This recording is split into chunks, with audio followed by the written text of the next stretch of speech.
Okay, good morning, grade 6. Good morning, teacher. Okay, before you sit, can you please align your chairs properly and check if there's any trash under your chair. And before you sit, can anyone lead our prayer? Can you please lead our prayer, Anya? Thank you. Okay, before we start, we have a activity first. Okay.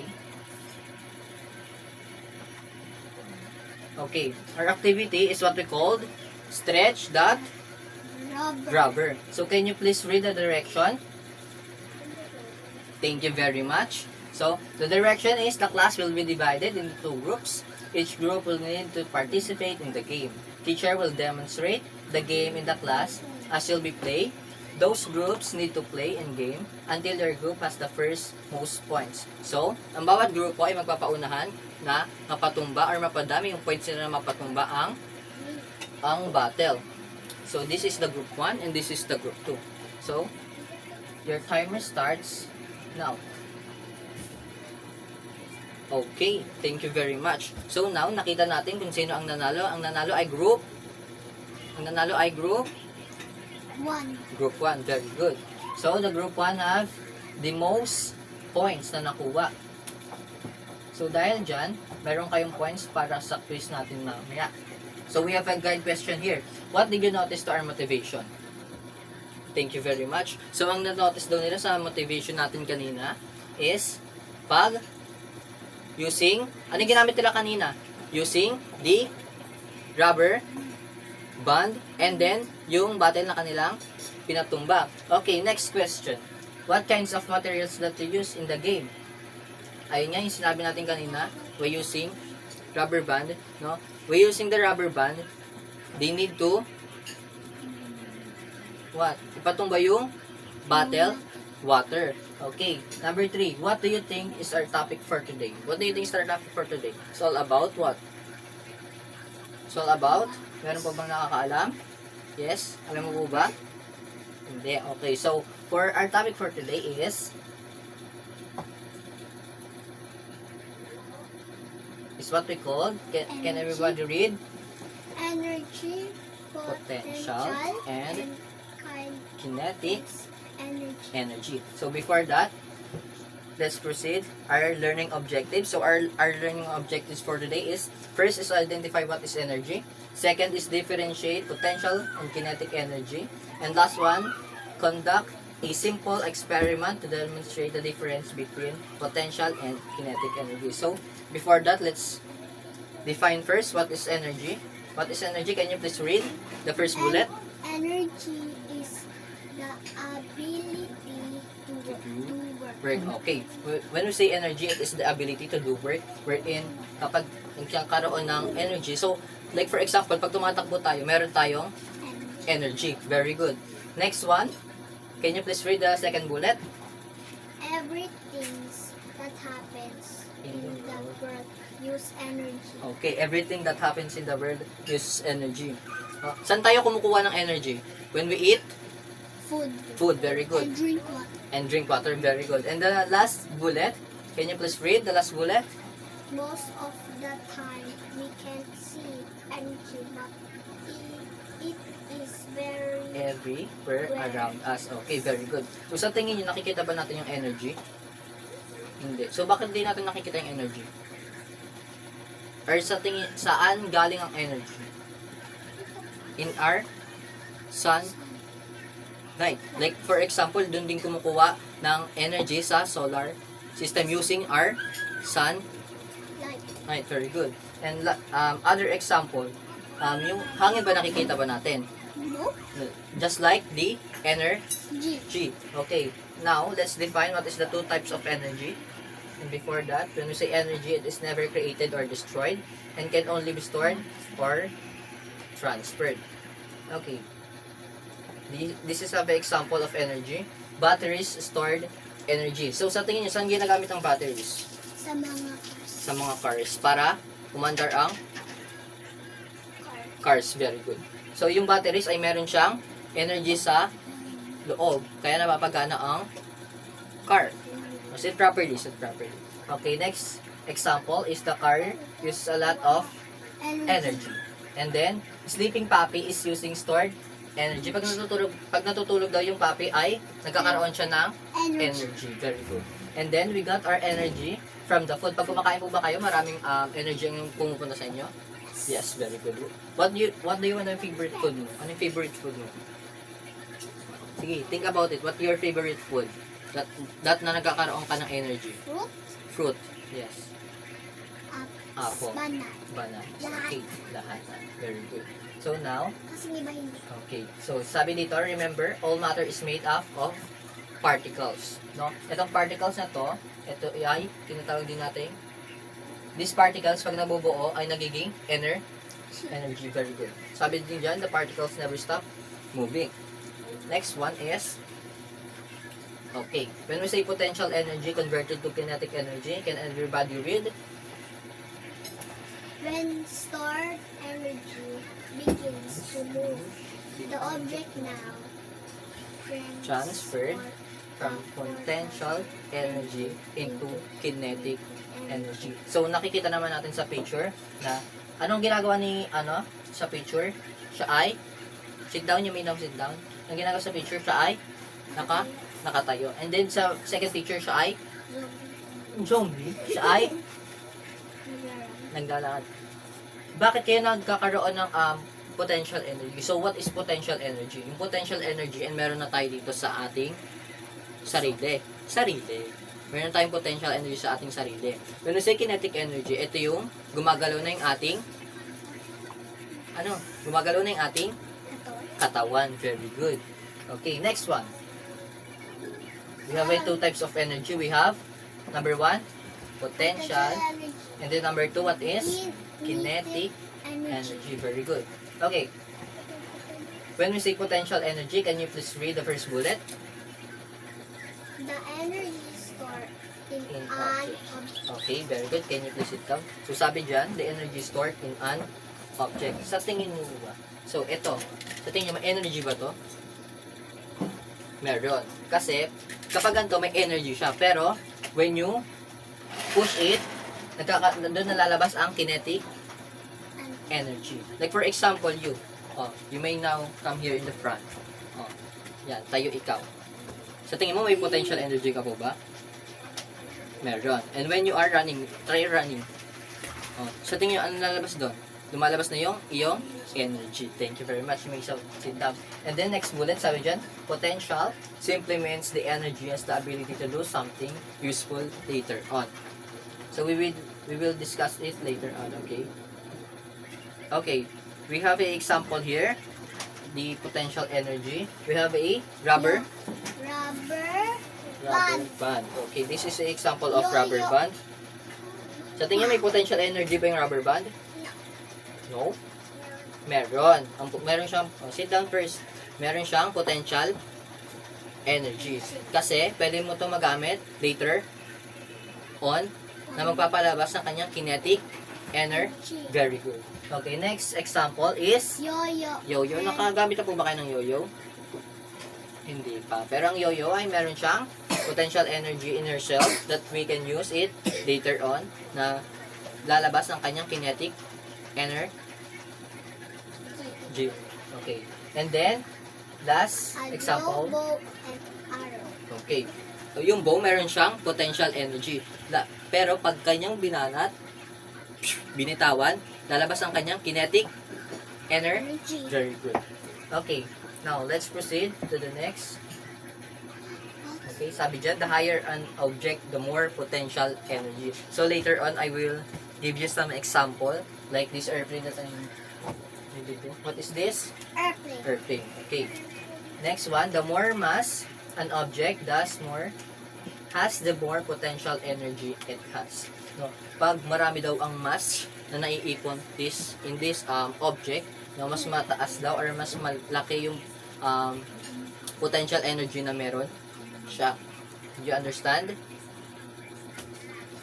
Do you understand? Yes, very good. Thank you. Okay. When we say kinetic energy, can you please read the first bullet? The energy of moving objects. So, ganun, okay. Thank you very much. Can you please sit down? Okay, when we say kinetic energy, the energy of moving object. Like what I example earlier, these have a potential Energy. energy. When I push it, they have a kinetic energy. So, ano sabi dyan? The energy of moving object. Nag-move po ba itong car? Very good. Okay. The next bullet, can you please read the next bullet? Kinetic energy means movement. So, sa tingin nyo, nag-move po ba to?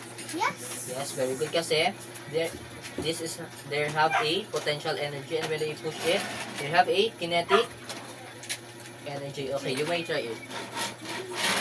Oh, gumalaw po ba siya? Yes, very good. Okay, in the third bullet, I will read it. When stored energy is being used up, it is making things move or happen like the first bullet and second bullet said. Okay, next one. So I have an example here.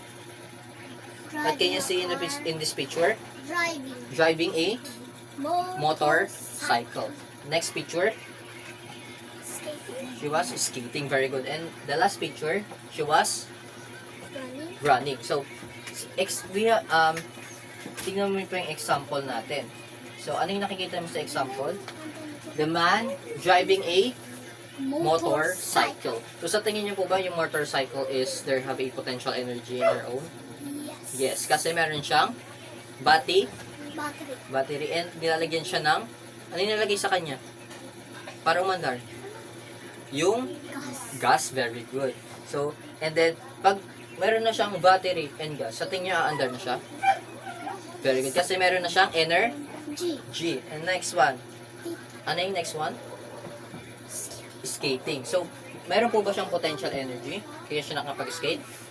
Yes, yung body niya ay meron potential energy. And when they use their body, they can skate. Very good. Okay, next picture. And the last picture. What are you doing? Running. So, meron siyang potential energy in her body? Yes. And then, dahil meron siyang potential energy, pag tumakbo siya, they have a kinetic energy. Okay. Next one is, so sabi dyan, the faster the object moves, the more kinetic energy will produce. Kanina, yung pinakita mo, when I push it more, they have more kinetic energy. Okay, you try it. Thank you. Very good. Okay, down. And the next bullet is, the greater the mass and speed of an object, the more kinetic energy there will be. So, I think there's have a more mass and potential energy. When I push it, we have more kinetic energy. Okay, sit down properly. Okay, next one is, yan, sabi dyan, an object has the most kinetic energy when its movement is the greatest. And the next bullet is, when an object has the least potential energy is has less movement. So, tingin nyo, kapag ito ay itinulak ko lang na ganito, so tingin nyo marami ba yung kinetic energy niya? Hindi, kasi mahina lang yung aking pag-drive. You may now do it. Mahina lang. Sa tingin mo, malaki ba yung kinetic energy or potential energy na meron siya? No, kasi mahina lang ang kanyang paggalaw, pag-drive. Very good. Next one. Okay. So, sabi dito sa notes, all energy is divided into two types. We have, ano yung tinapit natin kanina? Potential energy and kinetic energy. Okay. And sabi dito dyan, potential energy, ay meron siyang energy sa kanyang object mismo. Pag sinabi naman natin kinetic, ito yung nagmo-move na yung object. And last bullet, sabi dyan, energy is never created or destroyed. It is always stored or transferred. Okay. Now, I have here a activity. Well, I love Activity. So, sabi dyan sa direction, the class will be divided again into two groups. No? Each group will have their own task to do.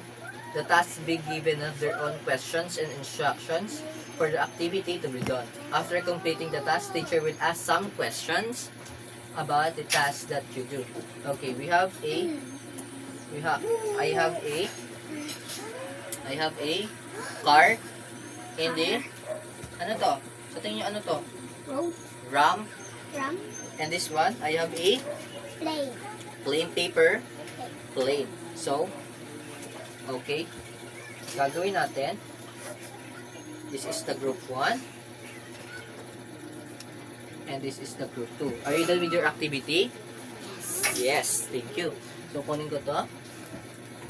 So, okay. So, sabi ko yung kanina, papakita ko. Sa tingin nyo, when I, you will try it properly.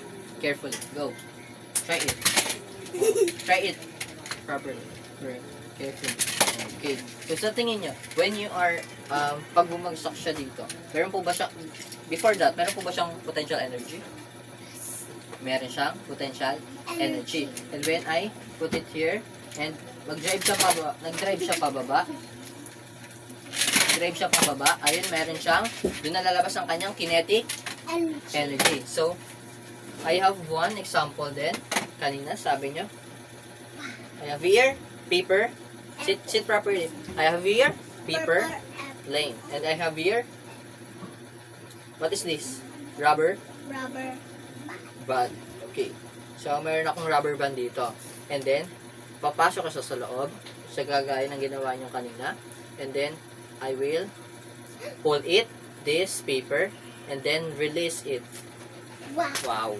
Okay. So, you may now try it. All this rubber band. Okay. All this rubber band. And then, pasok siya dito. All this one, sa kabila yung rubber band. Yan. Hawakan mo to. Dito lang. Dito ka hawak. Yan. Then, pasok mo dito. Dalawa. Yan. Pataas. Taas. Yan. Then, push it. Wow! Okay, mahina. Ayun ang tinatawag natin. Kailangan, mas, pag mahina yung mass or potential energy, mas mababa ang kanyang kinetic energy. Pero sa ginawa ko kanina, pag pinulo ko pa siya ng maigi, and then, push it, malakas ang kanyang kinetic energy. Naiintindihan mo ba ang ating discussion for today? Yes. Okay, sit down po. Yes. Okay, so I have a question here. So, question in activity 1, which is this car ramp. First is, what happens to the ball's speed as it moves down the ramp? Sa tingin nyo, ano kayo nangyari? Sit down. Si teacher na. Sa tingin nyo po, ano nangyari when the car ramps down? Mabilis ang kanyang pagbaba. Very good. Second question, how does the height of the ramp affect the ball kinetic energy at the bottom? So, tingin nyo, bakit mabilis yung pag-ramp niya pababa? Kasi mataas ang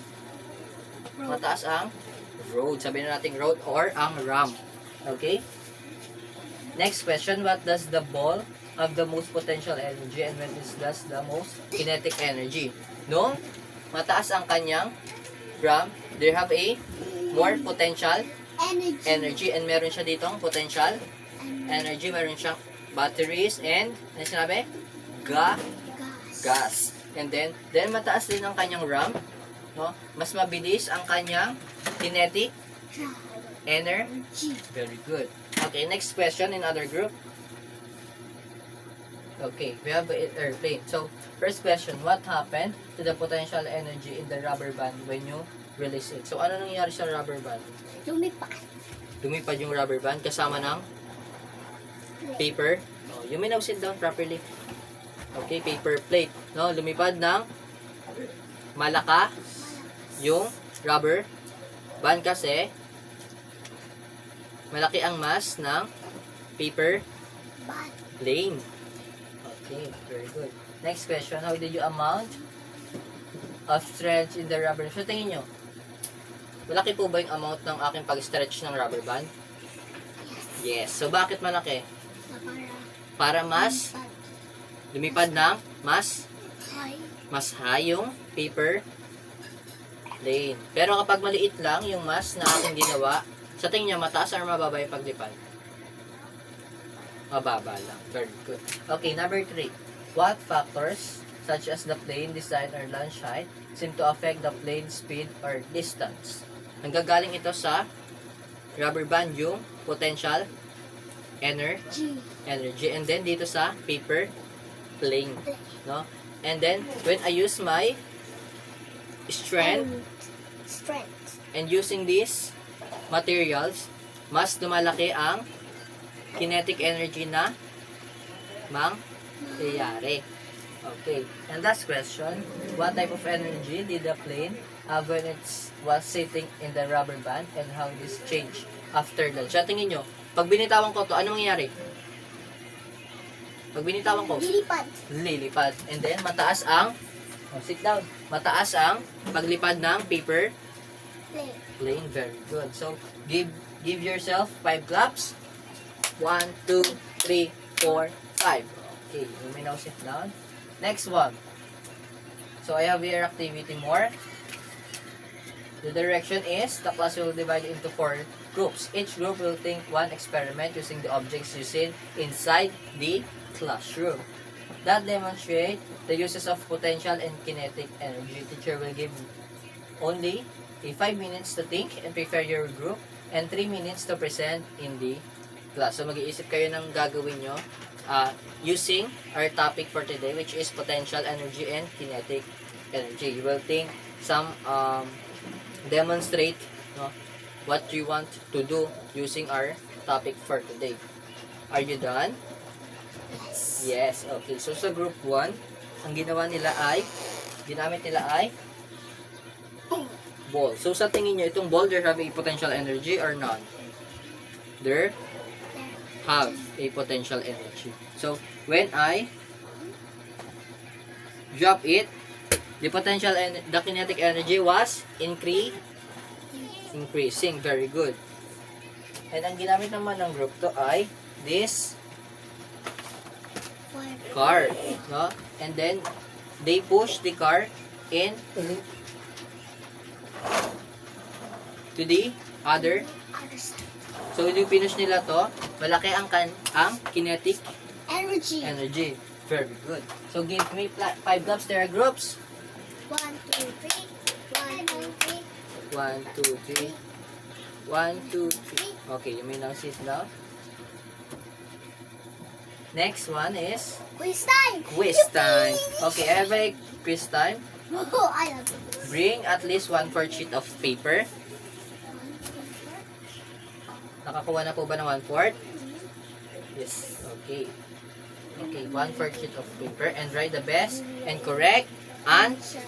Okay, sasagot po ng malakas. Okay po? Opo. Okay. First question. The ability to do work or cause change it. Letter A, work. B, gravity. Or C, energy. Ano kaya yun? The ability to do work or cause change. Ano yung topic natin ngayon ay? Ano kaya yung topic na? Energy. Letter C. C. Very good. Next question.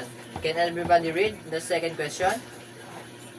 The energy an object has while In in motion is A, potential energy, B, kinetic energy, or C, elastic energy. The energy an object has while in motion. So ano kaya yun?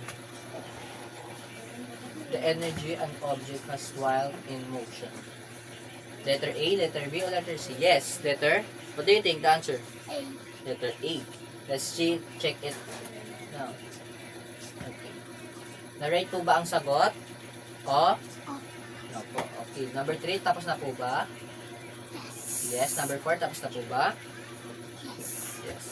And last number 5, tapos na po ba magsagot? Yes. Okay, now, this is the Answer. answer. So, ang number 1 ay letter Energy. A, energy. Number 2, B. B. Ano yung B? Kinetic Energy. energy. And number 3, letter Letter mass. A, mass. Number 4, letter Potential energy. potential energy. And number 5, letter B, ano yung potential energy. Who got 5? Who got 5? Very good. So, all of you have got 5 Points. 5 correct answer. And dahil dyan, you don't have assignment na. Okay?